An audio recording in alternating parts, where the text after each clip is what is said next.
In this tutorial, I'm going to show you a simple and effective method to correct mismatched colors using solid fill layers and go from here to here in no time at all.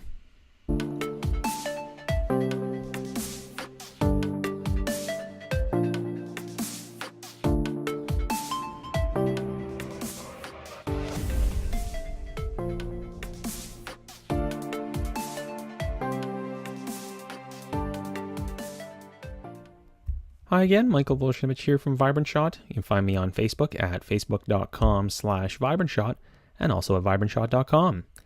So in this video, I'm going to be showing you a simple and intuitive technique for fixing mismatched tones.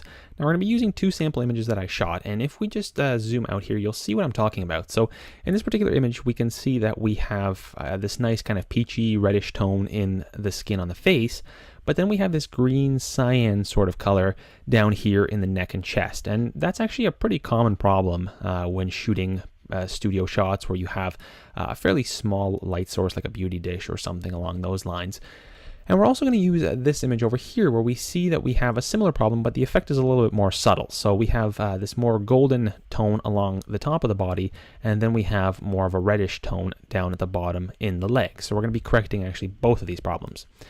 Now, the majority of this process is automated, so you will get an action that will help you to automate this process, but there is a couple of steps that you have to do manually, essentially, and I'm going to show you two variations of those manual steps that you can take. So the first one basically involves using just the eyedropper tool. So you can hit the I key and that will select the eyedropper for you. And what you'll want to do is make sure that you change your sample size to something like 31 by 31 or 51 by 51 average, obviously depending on the surface area you're working with. Just make sure it's not point sample, because with point sample, it generally won't give you a terribly accurate representation of the colors, because if you pick one pore, it could be a lot darker or a lot lighter than the skin around it. So just make sure you pick an appropriate number here. In this case, I'm going to pick something like 51 by 51. So I'm going to start off by picking my area that I want to correct. Now this does work best if the area you want to correct is darker in luminosity than the area that you're sampling from, and majority of the time that is the problem.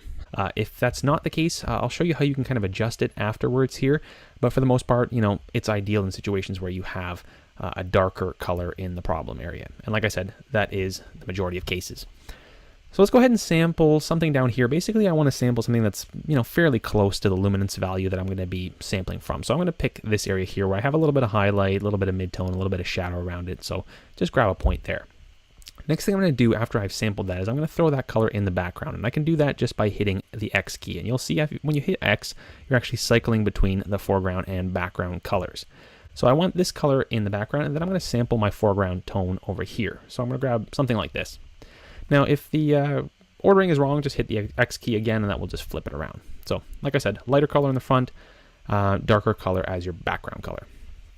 So now that we have those selected, all we need to do is run this action that I'm going to give you a link for.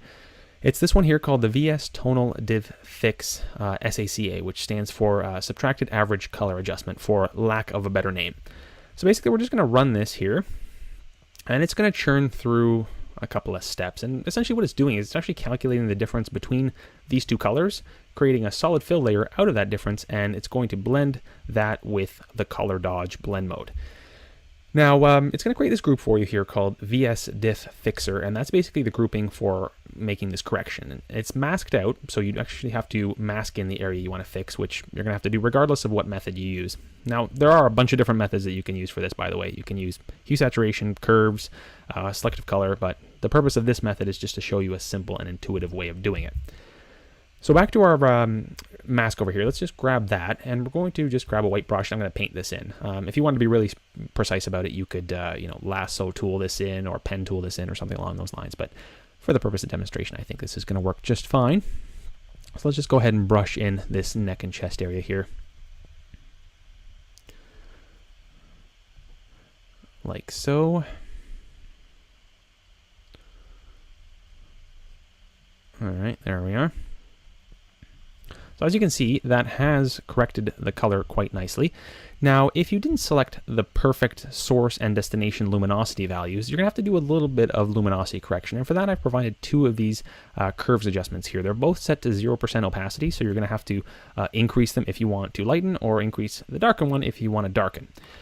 So in this case, I want to darken this down a little bit. So I'm going to select my diff darken layer here. I'm just going to increase the opacity to, well, let's say around 10%. So now if we just toggle that on and off, we see that that's taking care of our color correction for us, and this has just kind of darkened it a little bit to bring it more into line. Now in this case, I do actually want to exclude it from this hair, so a really simple way to do that is just to double click on this diff fix color, which is actually performing our color correction for us. Double click on that, and I'm just going to use our blend diff tools here to pull that effect out of the hair. So if we can see it here, you can see the hair going lighter, and as I pull this down, the hair darkens out. So at this level, we're actually clipping it from this area here, which we don't want. So we're probably going to stop around here and just split these sliders so that that transitions nicely. And you can split these sliders by holding the Alt or Option key. So that's just going to get rid of it from our hair there. So again, just toggling on and off, there we are. Now we're going to apply the same technique to this image, but we're going to put a slightly different spin on it. So what we're going to do here is we're actually going to create a specific averaging sample area. So let's just go ahead and hit Command J to duplicate our layer here. And this is just going to be a temporary layer for us that we're going to delete after we're done. So grab our lasso tool here, and we're going to just select our destination area. It doesn't matter whether you do destination or source first, but let's just go ahead and grab something like this. So I have a little bit of the highlight in the leg, a little bit of the shadow in the leg, a little bit of midtone. I figure that's going to be a pretty good representation of that. So once we've made our selection on our layer, our temporary layer, we're going to go to Filter, Blur, and select Average. And that's basically going to just create the average color in that area for us. So deselecting that, I'm now going to grab my source area. So let's say I'm going to grab something like this here, where I like the color of the arm and a little bit in the back of the arm here to include a bit of shadow. So something like that. And again, I'm just going to repeat the last command. So you can always do that by either selecting the top option here or hit Command F, and that will replay the last command, which is the average command. So I'm going to hit Command D to deselect that, and we're going to go back into our eyedropper. Now in this case, make sure you go back to point sample or 3x3 average, because with 51x51, I'll actually select, sort of if I select here, I'll select both this average color and whatever's kind of beyond it. So just make sure you have something small here. So 3x3 is going to work nicely. So I'm going to sample that, throw that color in the background, sample this. Now this is actually my darker color here, so I'm going to just hit X to flip those. Again, we want the lighter color as our foreground color, darker color as our background color. Again, I'm just going to go ahead and run this action here. So VS Tonal Diff Fix SACA. That's going to chug through. And now I've actually made a selection of the legs for myself before here. So let's just disable this temporary layer. We can essentially just delete it now. We're done with it. So I'm just going to go in and grab the selection I made here. I just did that quickly using Quick Select. And we're just going to paint in that area. So I'm just going to select my mask and hit Option Delete to fill with white.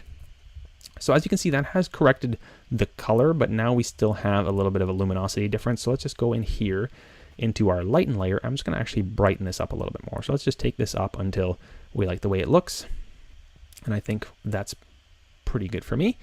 And so just toggling that on and off, we see that we've made that color correction, and then we've lightened it a little bit just to account for some of the luminosity shift that's in there. So like I said, there's tons of different ways to perform color corrections. You can use something like hue saturation or curves to do it. But as you can see, this is a pretty simple and intuitive way of achieving the same thing. And one thing that I will mention is if you do have multiple body parts that you need to correct, so let's say we, beyond the legs, we had another area that was a different color, just rename this layer over here, or I should say this group, just call it something like Diff Fixer Legs. And now you can go ahead and play the action again. It will just kind of keep building groups over top of one another. So I hope you found that useful. Go ahead, download the action, try it out, and be sure to subscribe to our YouTube channel below so you can get more tips like this in the future. And also visit us at facebook.com/vibrantshot. Bye for now.